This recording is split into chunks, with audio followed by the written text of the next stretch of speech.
Assalamualaikum warahmatullahi wabarakatuh semuanya. Selamat siang. Waalaikumsalam. warahmatullahi wabarakatuh. Sepertinya ini masih pada lemes ya, karena siang-siang ya, bukannya ini habis makan siang ya. Ibu ulangi lagi, coba kalian jawab dengan senyum semuanya, sehingga nanti kita bisa belajar dengan menyenangkan ya. Assalamualaikum warahmatullahi wabarakatuh semua. Waalaikumsalam warahmatullahi Oke, alhamdulillah. Gimana kabarnya, sehat? Sehat-sehat. Alhamdulillah luar biasa. Oke, sekarang ketemu lagi dengan Ibu ya di pelajaran biologi di siang-siang yang sangat terik ini. Oke, sebelum kita mulai, alangkah baiknya kita berdoa dulu. Adakah salah satu yang bisa memimpin? Mungkin di sini Ibu minta kepada Mbak Tanti bisa memimpin doanya, Mbak Tanti. Iya, Bu. Teman-teman, sebelum kita memulai pelajaran hari ini, marilah kita berdoa. Berdoa mulai.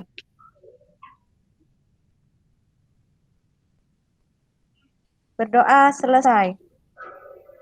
Oke, amin. Semoga dengan kita berdoa, ilmu yang kita mulai hari ini barokah ya semuanya ya. Oke, sebelumnya Ibu mau tanya dulu, Ibu sudah share materi ya di Google Classroom, apakah sudah menerima semuanya? Itu ada materi, ada bahan ajar, ada LKPD, itu sudah Ibu share di Zoom ya? Oke, nah ini kan kita habis istirahat. Ibu mau tanya nih, udah pada makan siang belum? Belum, Bu. Udah, Bu. Belum? Udah, saya udah, Bu. Oh, Mas udah. Yang lainnya masa belum nih? Belum, Bu, lagi diet. Oke, pertanyaan sekarang. Kalau misalnya kalian makan apa yang kalian makan biasanya sehari-hari? Nasi, Bu. Makan nasi? Oke, nasi semuanya ya? Ada nggak yang menghindari nasi? Yang lagi diet. Saya, Bu, lagi diet. Udah kenyang, Bu. Udah kenyang. Oke, kalau kita makan nasi, itu kan kita nanti akan mengunyah ya di mulut, kemudian terasa manis, betul tidak? Ada manis-manisnya gitu. Iya. Kira-kira Kalau kenapa? dikunyah lama-lamaan ya, Bu ya. Kalau dikunyah kelamaan. Kalau nggak lama, apakah masih manis nggak, Bu Tanti? Bu Tanti. Jadi kayak Bu ya, Mbak Tanti. Kalau biasanya kalau dikunyah itu cuma sebentar, nggak gitu terasa manis, Bu, nasinya. Tapi kalau misalnya kunyahnya agak lama, itu lama-kelamaan semakin manis. Oke, terus seperti saya. Kenapa ya kok bisa manis si nasi itu? Masih ingat nggak kalian itu materi sebelumnya loh, di tingkatan sebelumnya pas kita di kelas 11. Ada yang masih ingat? Karena dipecah jadi glukosa, Bu. Oleh siapa, Mbak Elo? Sama enzim tialin, Bu. Enzim tialin. Oke, enzim berarti tialin. Kita ada enzim tialin, ya. Oke, terima kasih pada Mas Elo, Mbak Elo, Mbak Erni, dan juga Mas Riko ya, yang tadi sudah mau menjawab. Ya, jadi benar bahwa di tubuh kita ada yang namanya enzim. Nah, enzim itu memang berfungsi sekali sebenarnya di tubuh kita, salah satunya di pencernaan. Memangnya apa sih gunanya enzim dalam tubuh kita sebenarnya? Kalau kita mengaitkan di sistem pencernaan, nanti yang namanya nasi kita rubah menjadi glukosa. Glukosa itu yang akan menjadi salah satu bahan untuk menjadi energi. Luar biasa sekali ya yang namanya Gusti Allah menciptakan seperti itu tubuh kita dengan full sistem yang nantinya menghasilkan energi. Bersyukur sekali kita menjadi manusia. Oke, baik. Terkait dengan enzim, menurut kalian, Nak, sebenarnya apakah enzim itu sangat dibutuhkan di tubuh kita? Kalau tubuh kita nggak ada enzim, kira-kira bagaimana dengan tubuh kita? Ada yang bisa memberikan tanggapan? Atau masih di awang-awang? Kalau saya pernah masih di awang, katanya kalau aktif, Bu. Gimana, Mbak Ella? Kalau katanya kalau kayaknya kalau nggak ada enzim nasinya keluar lagi, Bu. Jadi nasi lagi nggak dipecah. Nah, oke, berarti ternyata yang namanya enzim sangat kita butuhkan ya. Nah, itu yang akan kita bahas hari ini, Nak, sebenarnya. Kita akan bahas seluk-beluk tentang yang namanya enzim. Apa itu enzim? Lantas kenapa dalam tubuh kita ada enzim? Itu yang akan kita bahas hari ini. Dan yang seru sekarang untuk menjawab tujuan, nanti kita akan mencoba untuk praktikum. Nah, Lantas gimana praktikum kita kalau daring? Kira-kira gimana? Nanti kita akan menggunakan virtual lab. Virtual lab untuk nanti kita mencoba memecahkan bagaimana sih sebenarnya apa itu enzim, lantas kenapa harus ada enzim dalam tubuh kita. Seperti itu ya. Oke, baik anak-anak, kembali lagi ke sistem pencernaan. Tadi kita ketahui ya, yang namanya mulut kita ketika kita mengunyah nasi ada yang namanya enzim tialin untuk memecah amilo menjadi struktur molekul karbohidrat yang paling sederhana, yaitu glukosa. Pertanyaannya Ibu sekarang, kalau kalian makan nasi, apa hanya nasi aja? Nggak sama yang lain-lain? Ini kayaknya Mbak Erni, Mbak Tanti, Mbak Maria juga kayaknya nggak mau deh kalau cuma makan nasi doang, ya nggak sih? Iya dong Bu, masih Iya, makan nasi Bu. Bu. Nah, Malah biasanya banyakan nasinya. banyak. Bu. Oh, beneran? Banyak Nggak nasi. enak Bu kalau nasi aja. Tambahannya apa Mbak Rara? Kalau saya biasanya makan tempe Bu. Saya pakai lauk Oke, Bu, tempe. pakai ikan. Saya Oke, pakai nasi. sayur Nasi. karena Oke, lagi diet nah. harus makan sayur. Saya Waduh. makan mie Bu Nah. pakai nasi. Orang Indonesia ya, Iya, Bu. makannya pakai nasi. Oke, nah lantas apakah enzim tialin bekerja kalau misalnya ada tetek bengek selain nasi? Kan tadi kan enzim tialin berfungsi untuk mengubah amino menjadi nasi. Bekerja Kalau pada nasinya aja kayaknya Bu ya. bekerja pada nasinya aja. Terus apa gunanya kita makan tempe, kemudian apalagi sayur? Gimana cara tubuh kita bekerja? Ya pakai yang lain. Dicernanya di Pakai yang bagian lain. lain, Bu. Di bagian lain butuh enzim juga tidak, Mbak Maria? Perlu, Bu. Perlu. Enzim tialin juga kan? Kayaknya bukan ya, Bu. Kayaknya bukan.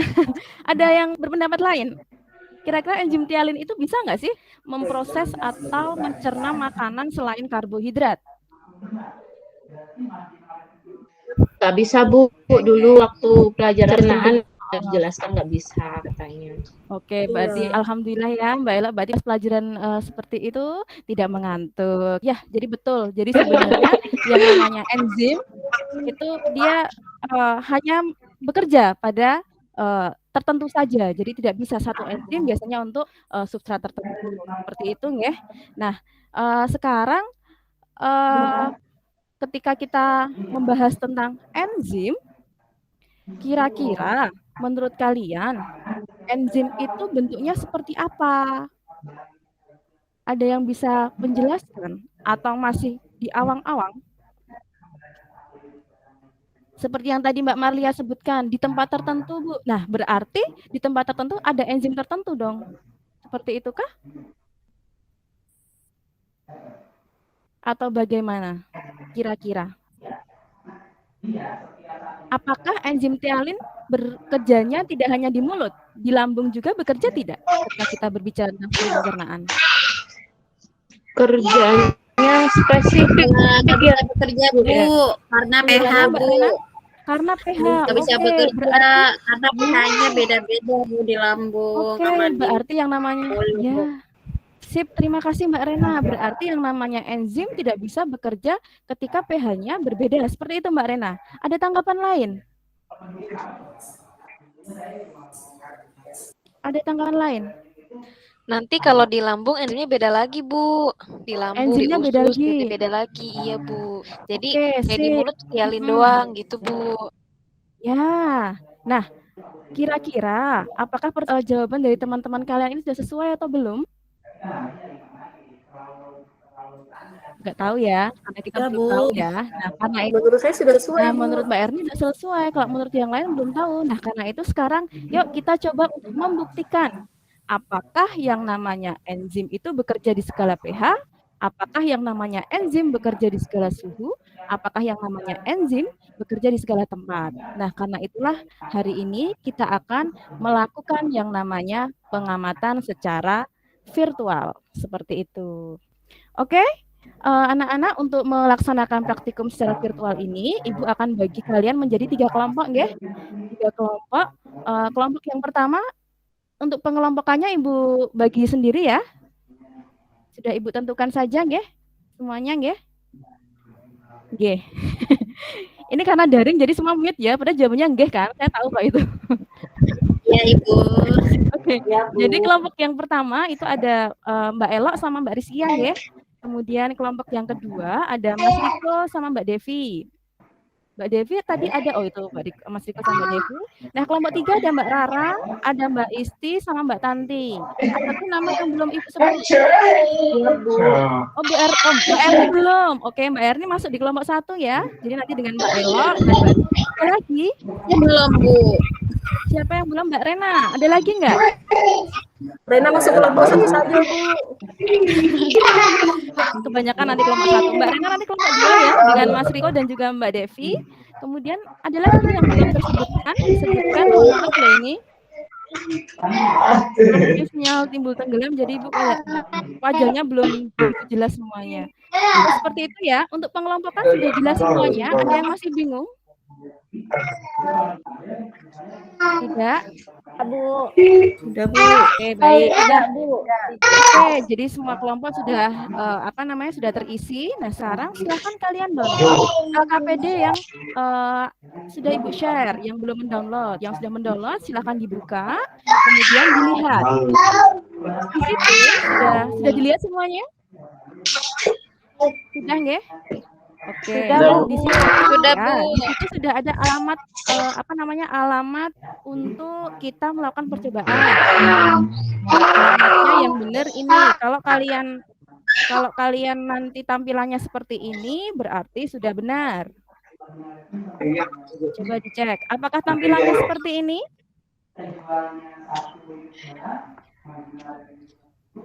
Tampilannya seperti ini semua untuk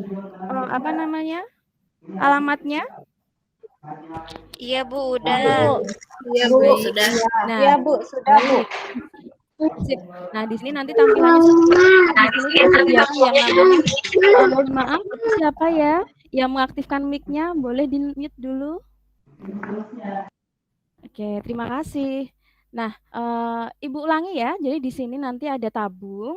Tabung-tabung nanti akan kita isi bahannya. Nah, nanti setiap kelompok akan ada perbedaan bahan. Lihatnya di mana, Bu? Lihatnya di sini. Kelihatan kursornya Ibu ya. Di sini nanti ada pilihan bahan, ada hati ayam, kentang, dan juga apel. Oke, perhatikan untuk kelompok 1. Untuk kelompok 1, silakan pilih bahan hati ayam. Sudah? Untuk kelompok 2, oke. Untuk kelompok 2, silakan pilih bahannya kentang ya. Dan untuk kelompok 3, silakan pilih bahannya apel. Seperti itu. Untuk Iya, Bu. ya, Iya, Bu. Iya, Bu. Nah, nanti ketika kalian menambahkan senyawa, tinggal klik bagian sini saja. Kemudian untuk mengecek kadar oksigennya, tinggal klik di sini. Kemudian kita drag dan kita cek. Seperti itu. Untuk teknisnya seperti itu. Ada yang mau ditanyakan untuk teknis mengerjakannya? Untuk langkah-langkahnya sudah ada di LKPD, hanya untuk teknis kita melakukan atau mengerjakan dengan percobaan secara virtual seperti itu. Sudah cukup jelas ya anak-anak ya? Jelas, Bu. Oke, silahkan kerjakan sesuai langkah-langkah. Satu lagi, di LKPD tidak hanya kalian nanti mengerjakan percobaan, tapi nanti di situ ada pertanyaan-pertanyaan diskusi ya. Jadi silakan kalian kerjakan dengan berdiskusi dengan kelompoknya masing-masing, pertanyaan-pertanyaan yang sudah Ibu sampaikan di LKPD. Seperti itu ya? Baik, Bu. Nah, silakan nanti bisa berdiskusi di room akan Ibu buka. Kemudian untuk waktu pengerjaannya silakan kalian kerjakan dalam waktu 30 menit. Seperti itu nggih. Jadi nanti pas 30 menit akan kita kumpulkan kembali, kemudian kita presentasikan hasilnya. Seperti itu, apakah sudah jelas atau ada yang mau ditanyakan? Jelas, Bu. Jelas, Bu. Kalau sudah, silahkan masuk room yang sudah Ibu buat. Kemudian silahkan untuk mengerjakan sesuai dengan tugasnya masing-masing. Selamat mengerjakan. Oke, sudah 30 menit. Kita sudah berkumpul kembali di sini. Kira-kira tadi berdasarkan hasil diskusi dengan kalian ada kendala tidak dalam mencari sumber referensi atau mengerjakan soal-soal dan lain-lain? Ada kendala tidak? Untuk kelompok 1 Tidak, mungkin? Bu. Alhamdulillah Di lancar. kelompok 1 Alhamdulillah tidak ada, lancar. Bu. Soalnya kami mengumpulkan artikel dan dari buku paket, video Ya. YouTube, dan dari internet-internet yang sudah Ibu berikan ke kami, Bu. Kayak gitu, Bu. Oke, sip. Mbak Rizkia, terima kasih Mbak Rizkia tanggapannya. Untuk kelompok lain, ada kendala tidak? Tidak, Bu. Tidak ada. Oke, baik. Kalau tidak ada, kita lanjutkan untuk sesi presentasi, nggih. Untuk kelompok yang pertama, ada Mbak Rizkia, kemudian ada Mbak Elok, sama Mbak Erni. Tadi Mbak Erni izin ke belakang, nggih. Selanjutnya siapa yang akan mewakili untuk presentasi? Oke, Mbak Elok, silakan untuk di-share screen, nggih, hasil LKPD, hasil diskusinya, nggih. Silakan.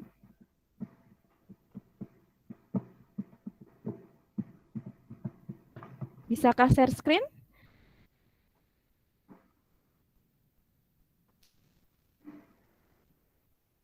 Halo Mbak Elok, mendengar suara saya Mbak Elok? Ya. Iya Bu, ini masih proses katanya. Masih proses, oke. Kita tunggu sebentar. Sambil menunggu Mbak Elok untuk mempresentasikan, memproses, silakan dicek dulu LKPD-nya masing-masing ya. Kira-kira ada yang kurang-kurang atau tidak.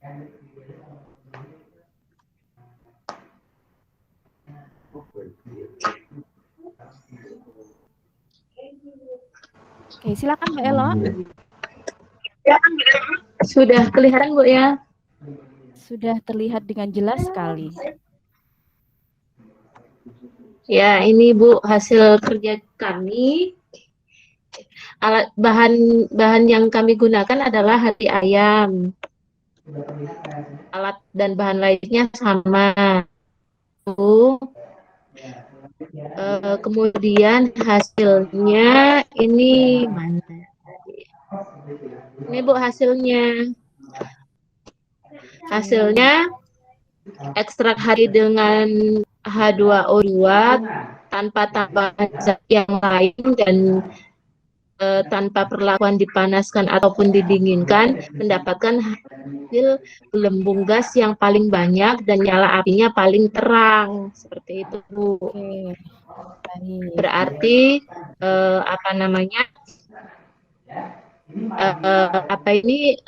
enzim dalam ekstrak itu bekerja dengan baik ketika tidak ada ketika pH-nya netral seperti itu. NaOH kan pH basah, HCl pH asam. Kemudian juga tidak terlalu panas ataupun terlalu dingin seperti itu. Baik. Oke Mbak Elok. Oke, Untuk silakan coba ini, dijawab pertanyaan diskusi. Nomor 1 sampai nomor 3 ya Mbak Elok ya. Ya Bu, pada percobaan ini pengamatan difokuskan pada munculnya gelembung dan nyala api. Mengapa pengamatan dilakukan kedua indikator tersebut? Karena adanya gelembung udara pada percobaan ini menunjukkan bahwa enzim katalase mengubah H2O2 hidrogen peroksida menjadi H2O air dan menunjukkan bahwa enzim katalase bekerja.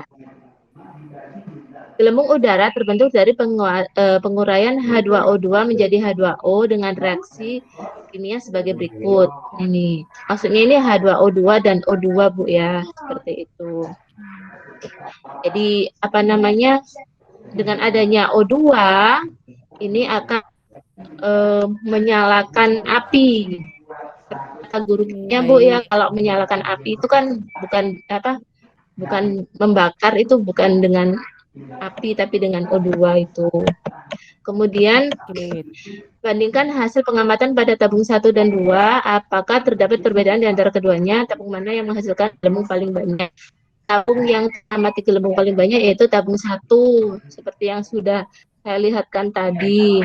Karena enzim bekerja pada substrat yang tidak terlalu banyak sehingga lebih efektif. Bandingkan pada tabung 3 dan 4, apakah perbedaan di antara keduanya, tabung mana yang menghasilkan gelembung paling banyak? Tabung yang teramati gelembung sama banyaknya antara pH rendah dan pH tinggi. Karena pada pH netral, seperti itu. Baik, terima kasih Mbak Elo atas presentasinya. Nah, Selanjutnya dari kelompok lain ada yang mau memberikan ya Bu, pertanyaan jangan atau lupa tanggapan? pinnya ya. Siap. Ya. Saya, Bu. Oh ya. Oh Mbak Esti, silakan Mbak Istiqomah. Jadi saya mau tanya tadi kan bagaimana kelompoknya Elok tadi menganalisis banyak sedikitnya gelembung, karena sejujurnya pada kelompok kami itu agak kesulitan begitu. Oh, Tentang itu sedikit banyaknya gelembung, iya. Menentukan plus-plusnya ya, positif-positifnya ya. Iya seperti itu. Ya, Sekarang kalau positif agak horor ya. Oke, karena COVID kalau positif jangan. Oke, selanjutnya untuk tanggapan kelompok 1. Baik, Bu. Dari Mbak Saya Ella, dari Mbak kelompok Rizka. 1. Oke, Bu, silakan saya Mbak dari Rizkia. kelompok 1 mau coba jawab Iya, Mbak Rizkia. pertanyaan dari Bu Istiqomah. Jadi Oke, untuk silakan. gelembung kelompok kami membandingkannya dengan hasil tabung dengan hasil tabung yang lain. Nah, nanti kita bandingkan mana yang paling banyak. Lalu kami mengandalkan hasil tabung 1 sebagai dasarnya gitu, Bu.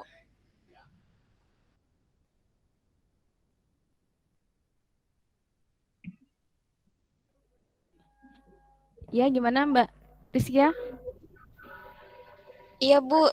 Tadi saya jawabannya untuk kami itu membandingkan saja dari hasil tabung yang lainnya gitu. Nah, kami bandingkan mana yang paling banyak dan kita mengandalkan tabung 1 sebagai dasarnya gitu, Bu. Oke, begitu ya jawaban dari kelompok 1. Untuk Mbak Istiqomah ada tanggapan mboten? Mboten, Bu, sudah cukup. Terima kasih. Oke, baik. Kita beri aplaus dulu untuk kelompok 1 yang sudah mempresentasikan dengan sangat baik sekali. Terima kasih. Ini mute semuanya ya, jadi nggak kedengeran, mohon maaf. Oke, selanjutnya untuk kelompok 2. Untuk kelompok 2 tadi kelompoknya siapa ya? Mas Riko, kemudian siapa tadi? Saya, Bu, Kelompoknya saya, siapa, Bu. Mas Riko? Mas Riko sama siapa, Mas? Sama Bu Devi. Pasangannya, Devi. oke, pasangannya Mbak Devi ya. Oke. Sama anak baru, Bu Rena. Oh iya, tambahan baru. Oke, silakan yang presentasi Mas Riko, Mbak Devi atau Mbak Rena? Saya aja, Bu, nggak apa-apa, Bu. Oke, yang paling ganteng sendiri ya, silakan. Ya, saya screen aja atau sampaikan saja, Bu? Alangkah lebih baik share screen aja kalau misalnya tidak membuang-buang waktu. Ya. Sinyal aman ya? Kalau sinyal nggak aman, disampaikan saja. Mudah-mudahan aman, Bu, insya Allah. Oke. Sekilas saja ya, Mas Riko ya.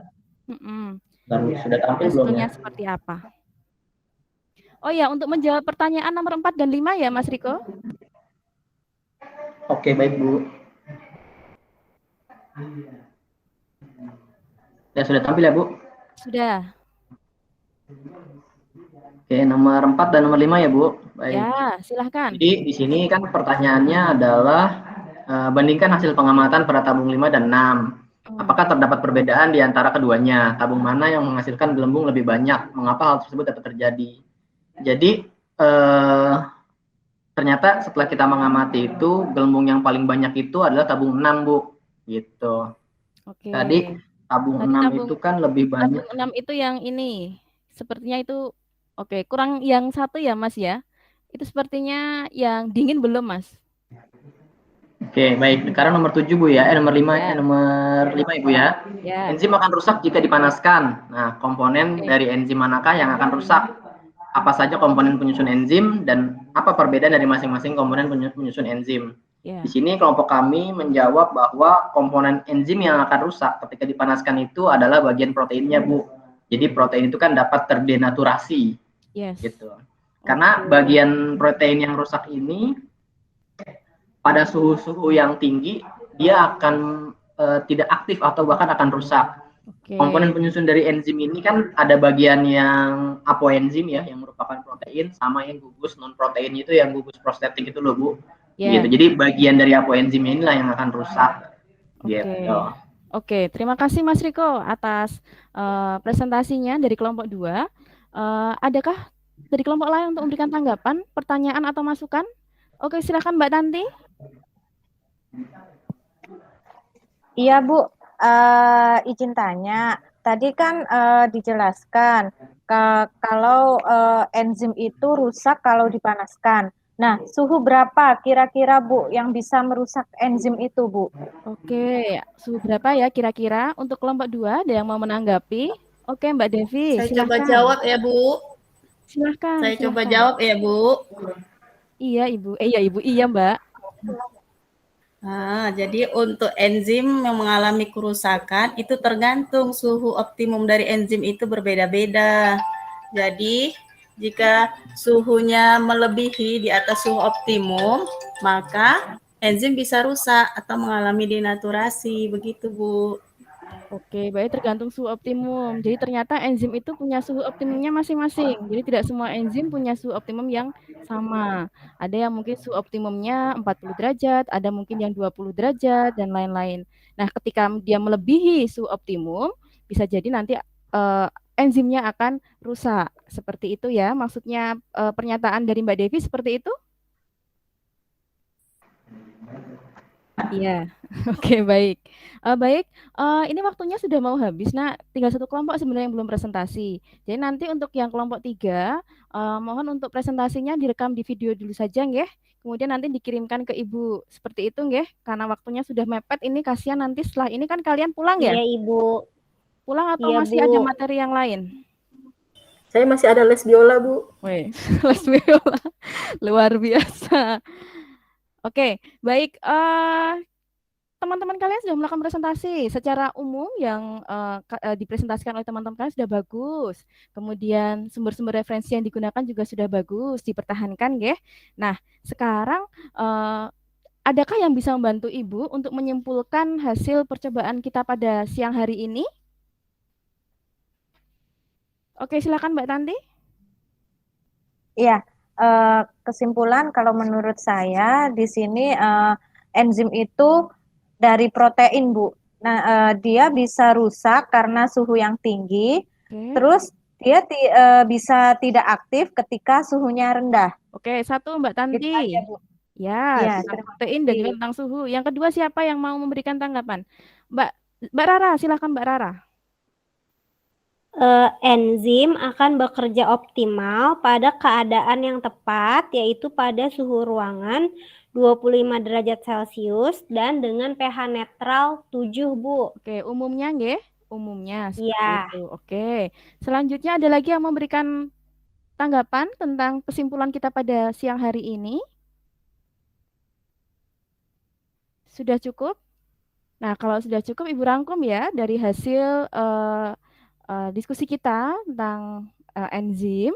Jadi memang benar bahwa enzim itu merupakan smart protein yang bisa membantu untuk mempercepat reaksi dalam tubuh kita seperti itu. Nah, enzim bekerja itu juga dipengaruhi berbagai faktor. Bisa jadi suhu, bisa jadi pH, bisa jadi konsentrasi substrat, konsentrasi enzim dan lain-lain. Itu juga sudah Ibu jabarkan di materi ajar yang Ibu kirimkan, nggih. Silahkan kalian pelajari lagi. Seperti itu ya. Oke, nah tibalah kita pada post-test hari ini. Nah, biasanya kalau ada kata-kata post-test semuanya bergembira, seperti itu kan? Nah, alhamdulillah bergembira sekali. Nah, Ibu kirimkan ya link Google Form-nya. Sudah Ibu kirimkan di Google Classroom. Silakan untuk dikerjakan sekarang. Ada 3 soal esai, dikerjakan dalam waktu 7 menit. Seperti itu nggih? Sudah menerima semuanya? Ada yang belum menerima? Sudah, Bu. Oke, silakan 7 menit dimulai dari sekarang. Waktunya sudah habis. Nanti akan Ibu cek ya, karena ini soal esai, jadi akan Ibu cek satu-satu. Nah, bagi nanti anak-anak di sini yang mungkin nilainya masih kurang, tidak perlu berkecil hati, nanti kita akan mencoba untuk mengulang kembali materi mana sih yang masih kalian belum pahami. Seperti itu nggih? Nah, anak-anak kira-kira pembelajaran kita hari ini menyenangkan nggak? Menyenangkan, Bu. Ngantuk nggak? Asik, Bu. Enggak. Agak sedikit ngantuk. Oke, baik. Oke, kira-kira pengalaman apa yang membuat kalian senang dengan pelajaran kita pada hari ini?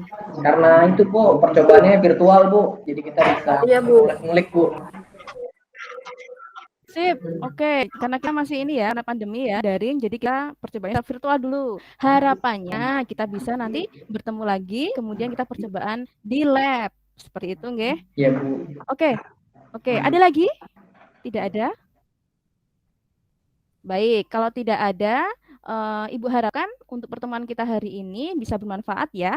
Nah, Untuk penugasan, ya ternyata belum selesai. Ada tugas lagi buat kalian dan ini individu ya. Jadi silakan kalian membuat laporan percobaan, silakan kalian tulis, bisa diketik boleh. Kemudian nanti kalian lampirkan dari tata kerjanya LKPD-nya, kalian buat laporan percobaannya. Silakan dikumpulkan 1 minggu dari sekarang. Seperti itu. Nanti silakan dikumpulkan di tempat nanti di Google Classroom akan Ibu sediakan tempat untuk mengumpulkan. Seperti itu nggih? Baik. Sudah selesai untuk pembelajaran kita hari ini. Silakan ada yang memimpin doa untuk untuk mengakhiri pembelajaran kita pada hari ini. Kalau tidak ada, oke, baik, kita baca bersama-sama saja. Kita baca hamdalah bersama-sama. Alhamdulillahirabbil alamin. Oke, sebelum Ibu benar-benar mengakhiri, jangan lupa pesan Ibu ya, jaga kesehatan, kemudian minum vitamin, kalau misalnya ada yang pusing-pusing, istirahat yang cukup, kemudian tetap protokol kesehatan jangan dilupakan dan usahakan untuk tidak keluar rumah kalau tidak penting. Seperti itu ya. Sekian yang dapat Ibu sampaikan. Mohon maaf kalau ada kata-kata yang kurang berkenan. Wabillahi taufiq wal hidayah. Wassalamualaikum warahmatullahi wabarakatuh. Waalaikumsalam warahmatullahi wabarakatuh. Terima kasih Bu. Terima kasih, Bu. Sama-sama. Boleh flash.